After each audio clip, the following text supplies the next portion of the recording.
और बड़ी कामयाबी हासिल कर ली है। लंबी दूरी की हाइपरसोनिक मिसाइल का सफल परीक्षण कर लिया गया है और इस परीक्षण को एक बड़ी उपलब्धि माना जा रहा है।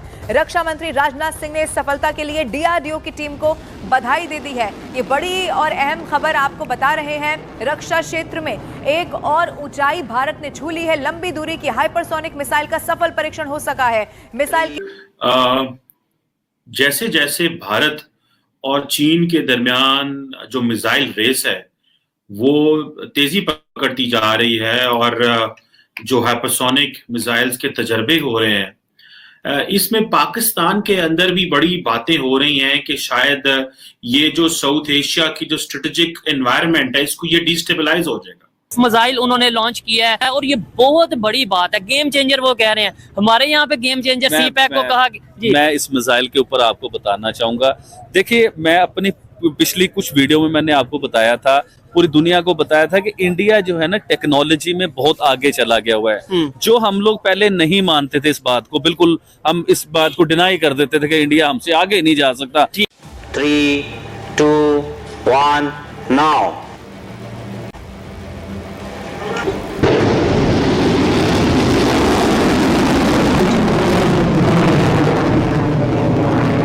रेस तो इंडिया और चाइना की है, लेकिन पाकिस्तान के अंदर एक एनवायरनमेंट जो डेवलप होगा।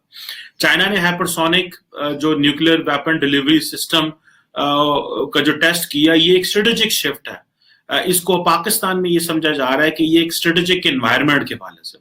अब इंडिया जो है उसने भी रिसेंटली एक टेस्ट किया और वो जो टेस्ट था उसने ऑब्वियसली पाकिस्तान को भी ये देखिए, वो चाइना के हर एरिया में हमला कर सकते हैं।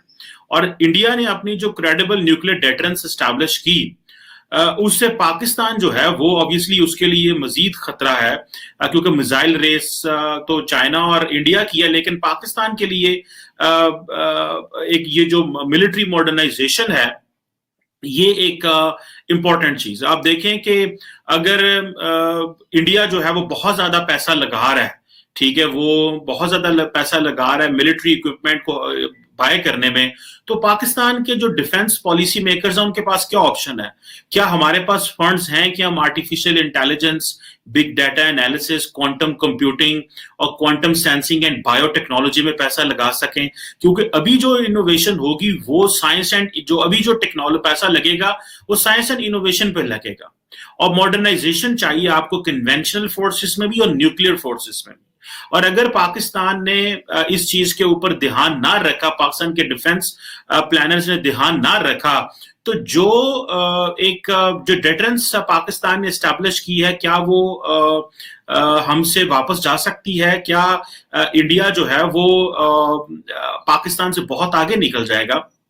क्योंकि एक तरफ तो हम देख रहे हैं कि जी चाइना की और जो एक यूनिक मिसाइल कैपेबिलिटी है, ये अब इंडिया उसको मैच कर रहा है अपने बैलिस्टिक मिसाइल डिफेंस शील्ड से और हाइपरसोनिक क्रूज मिसाइल से।